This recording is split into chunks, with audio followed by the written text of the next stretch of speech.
Gossip.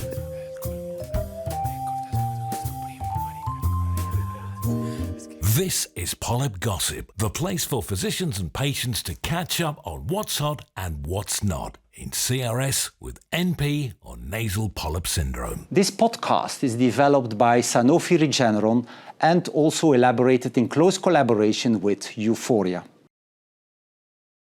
Dear colleagues and friends, welcome to this 9th episode of Polyp Gossip, which seems to be a huge success in the field of education around the problem of chronic rhinosinusitis with nasal polyps. As in the previous episodes, we try to deal with those topics that are relevant for the ENT community, and today we will be discussing what it means to live with CRSwNP from a physician perspective.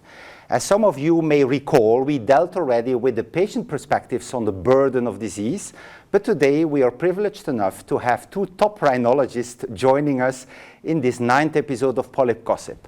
The first one we welcome today is Dr. Carlotta Pipolo from the San Paolo University Hospital in Milano. Welcome, Carlotta. Thank you, Peter. And we are also very privileged to have Dr. Badr Alim from Saudi Arabia, ENT specialist at the National Guard Health Affairs in Medina Hospital in Saudi Arabia. So welcome, Badr. We are very privileged to have both of you here. And we look forward to discussing what it means to live with the problem that we tend to call CRSwNP, but patients tend to call it nasal polyp syndrome because the burden goes beyond the nose. And today we discuss what it really means to live with nasal polyps, and one of the issues we often hear from our patients is the impairment of sleep in relation to nasal obstruction. So maybe Carlotta, you first. How do your patients experience not being able to breathe through the nose, especially while sleeping? Yes, thank you, Peter. Thank you for having me. So certainly this is one of the big parts that we have to evaluate when we talk to our patients, because this really is something that goes beyond only the nasal obstruction that they can feel during physical activity or something. Sleep is such a pivotal moment for the patient to relax, to recuperate, and it brings, if it's not a good sleep, it's going to bring itself also to the other days, to the next days, and influence so many other parts of their lives. So certainly when we first meet a patient, we put a point on sleep. We have a questionnaire where we actually redo sleep in its, more complex entity.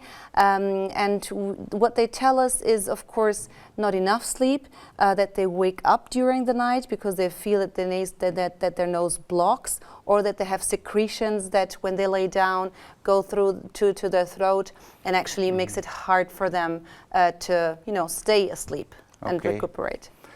Alim, is this also your experience in the Middle East, in Saudi Arabia, that sleep is not always taken seriously by physicians and often a major burden or bothersome symptom for patients? Yeah, 100%. First of all, thank you for having me, and really very exciting to talk about this common global issue with colleagues. So I second to what Carlotta said. I think the burden of nasal polyps actually go way beyond just feeling down. It all starts from the feeling like having a flu, and then that feeling never goes away, and then you get tired with it, and then having to breathe with extreme difficulty as if you're sipping air through a straw. And then having to deal with that 24 hours, 7 days a week, and then you try to flush and rinse and nothing works out. And then imagine the sleep quality with all of that, with all the mouth breathing and all of the burdens of that, and then poor quality of sleep, and then that leads to decreased cognition, anxiety, and then that anxiety also leads to poor sleep. And so it's a cycle that the patient gets stuck in for their entire time dealing with these nasal polyps. So I always tell the patients, and probably all of us see this, like probably society tends to underestimate the burden of nasal polyps, like it's just a snot, sniff it out. But it's actually way more than a snot. It's actually a lifestyle issue, and I completely agree when you call it a syndrome. It has an umbrella effect on many dimensions, including nasal obstruction, sleep, as well as emotional well-being. These are wonderful statements that I think we should indeed remember very well when we treat patients with severe uncontrolled CRSwNP. What is in Italy the consequence of bad sleep? Do you also experience patients mentioning reduced cognition, reduced work activity, and so on? What is your idea about this topic, Carlotta? Yes, so one of the first things that we actually do see in Italy is that most patients come with their wife or spouse, and so they are also affected. So the ones that sleep in the room with the polyp patient actually also has a disrupted sleep. So sometimes that's the first thing that comes up is that, oh yeah, and he or she, they don't sleep and they wake me up. So that's a whole family umbrella thing where if you don't sleep because you have snoring also added to that, because when you don't sleep well due to nasal breathing issues, then of course sometimes that can also lead to snoring or something else, or you turn in the bed and things like that. We do see that it's a sort of a familiar, like the whole family sort of suffers for it. But of course, as my colleague said, it has an effect on what they are able to do the next day. So performance, and of course cephalgia, so everything that is headache in the morning is from there to not being able to perform well in their job, needing extra days off work because they just don't feel like it, or just like have a difficulty concentrating. These are all things that we explore with them, certainly. Interesting, isn't it? Actually, the impact of cognition on patients suffering from severe CRSwNP has been neglected for long, and I do remember some studies showing that those severely affected by allergic rhinitis do have a higher likelihood of car accidents, for instance, because they also sleep not as well as those without respiratory allergies. So I think if we extrapolate, we come to the same conclusion. I'm really excited by the fact that you bring this cognition factor up, or there are more emotional factors that you think do play a role in the subjective evaluation of the burden of disease as experienced by patients, because I think you like the concept of syndrome, nasal polyp syndrome. We too, because we take into account what patients tell us, but please go on what you think is the impact on the psyche and the emotions of severe CRSwNP. Could you extend on those items? Sure. So, like Carlotta mentioned, it's not, the impact is not only on the patients themselves. So first, let's start with the patient. So imagine somebody who is having a terrible time breathing through their nose. It's literally as if sipping air through a straw when the polyps are touching the nasal floor. So imagine doing that 24/7, and then imagine having that underestimation from society, underestimation from work, like why do you get absent from work, and then having to explain that in addition to what you're suffering from on a daily basis. So I really understand patients when they come frustrated, not only from the disease itself, but also from the emotional impact that they feel from the society around them. And then all that embarrassment of having to hear that, are you having a cold, in the meetings and in front of the friends, having to hold tissues in their hands and clearing their nose every now and then. And so all of that, when we think about it, it's an embarrassment for the patient. And it's something that they have to deal with on 24/7 basis. And then people say it's just snot, sniff it out. So, I mean, it's very interesting. So I tell all my patients that please fill out the SNOT 22 tool.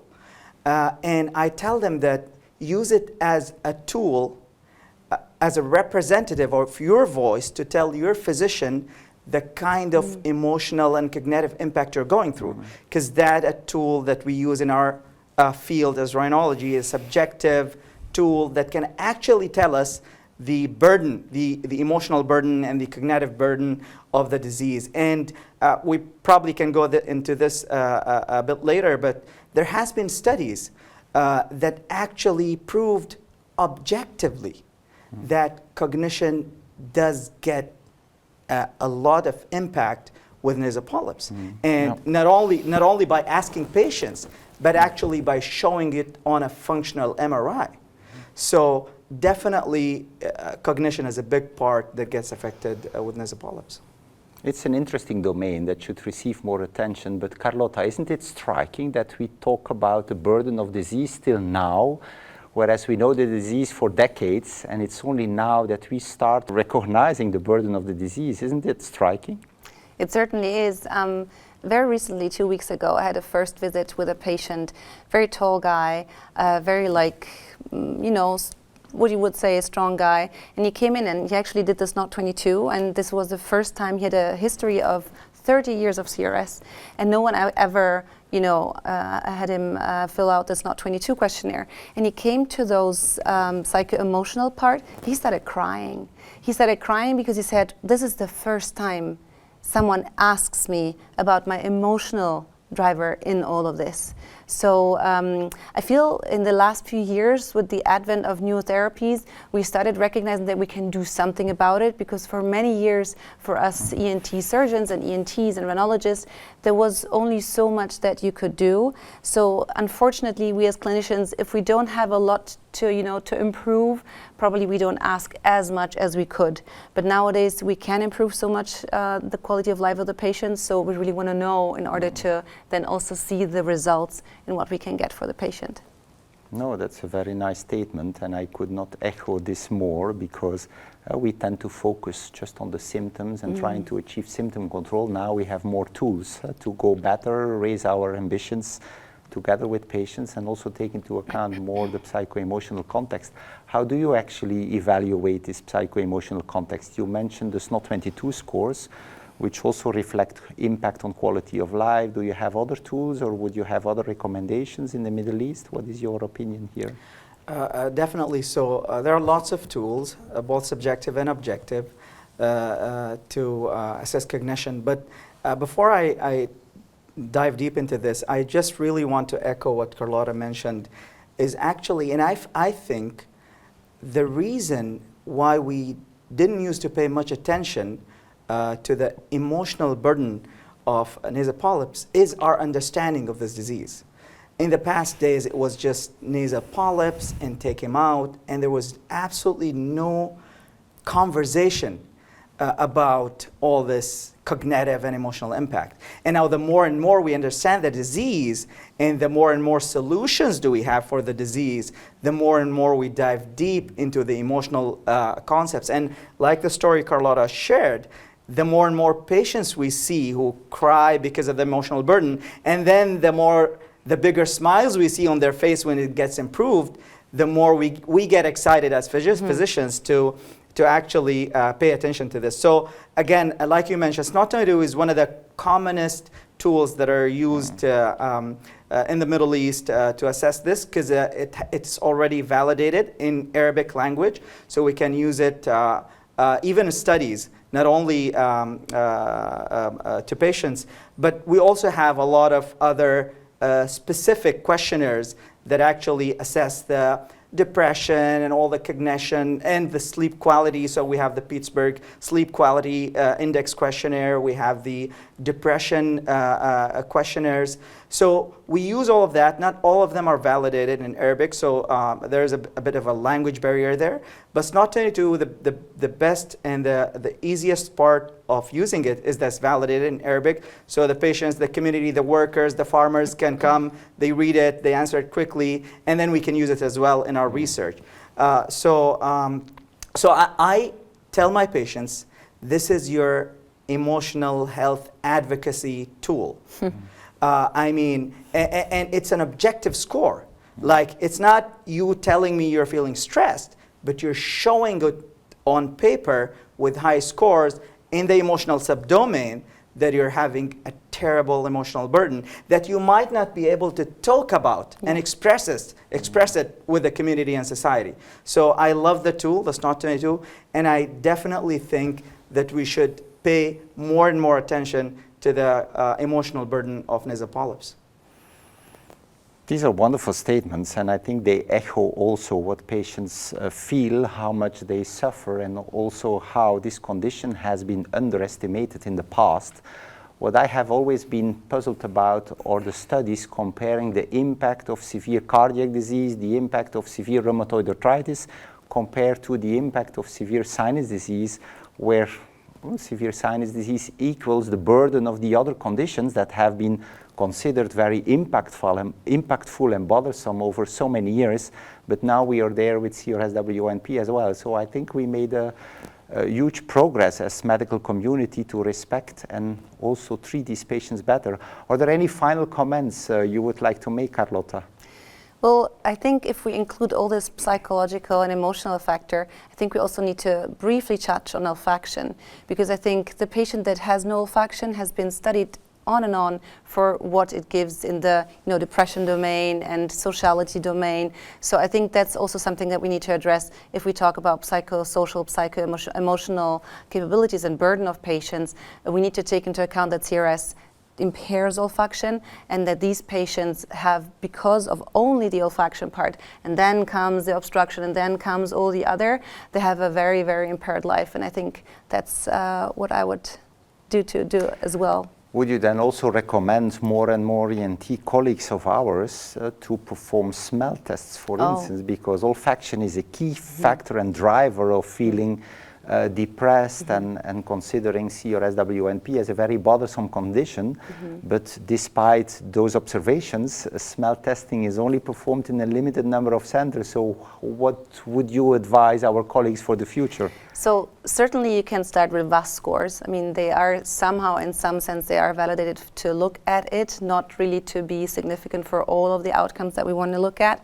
But you can use very, very simple semi-subjective measures, just like the sniffing sticks or the upsit. And these don't cost a lot of money, and they can be performed by a nurse. So I think if you want to, take care of patient with CRS with nasal polyps, then you should start looking into that and try to apply them in your day-to-day clinic, certainly. Would you agree on those statements, Alim, and go one step further or stay where Carlotta ends? 100%. I mean, it's very interesting to see how all of us see the burden. And I just want to add two comments or two main points. Is in order to make it a bit more obvious and a bit more clear, to mention some statistics studies. Some recent studies mentioned that over 90% of nasal polyp patients have impaired sleep, like objectively measured, and over 70% of them have insomnia. So what does that mean? 9 out of every 10 patients have impaired sleep. So that's number one. And then what about the emotional well-being? And the olfaction as well. Over 80% of them have impaired olfaction. Now, 100%, please do incorporate objective smell testing in your clinic, because that is a tool to actually know how much smell is affected, and then to be able to show the patients after you treat them how much did they improve.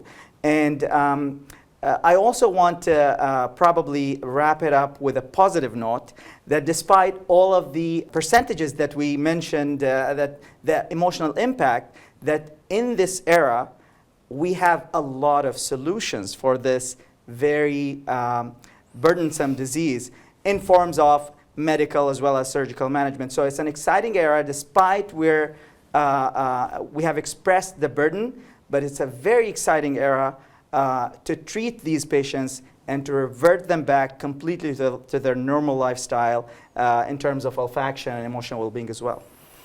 Alim, this is really a very exciting closing statement, and I think we all look into the future in a very confident way, and the future is better for our patients as well as for us, because we may have lower numbers of revision surgeries, but on the other hand, our patients are more satisfied, feel more relieved, sleep better, have less emotional stress. So I think the future is bright, and I cannot hide my excitement about the outcome of this 9th Polyp Gossip podcast, because I think both of you made wonderful statements. These statements sounded like a slogan, so I think many of these statements can be used also by EUFOREA for dissemination of the knowledge around the development in the field of CRSwNP. So I'm very excited about this podcast, and I think our listeners will definitely have enjoyed Carlotta and Alim with us today.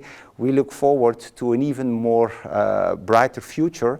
And the next podcast recording, and I want to give you already a little teaser, is about steroids and how they can still help our patients, especially talking about local steroids, but we should also reflect on oral corticosteroids and how they are still used or abused in the field of CRSwNP. So that's the topic of our forthcoming episode of Nasal Polyp Gossip. So thank you so much. We look forward to a bright future, and also to all of you having joined us today. Thank you so much, and we look forward to meeting you soon. Polyp Gossip.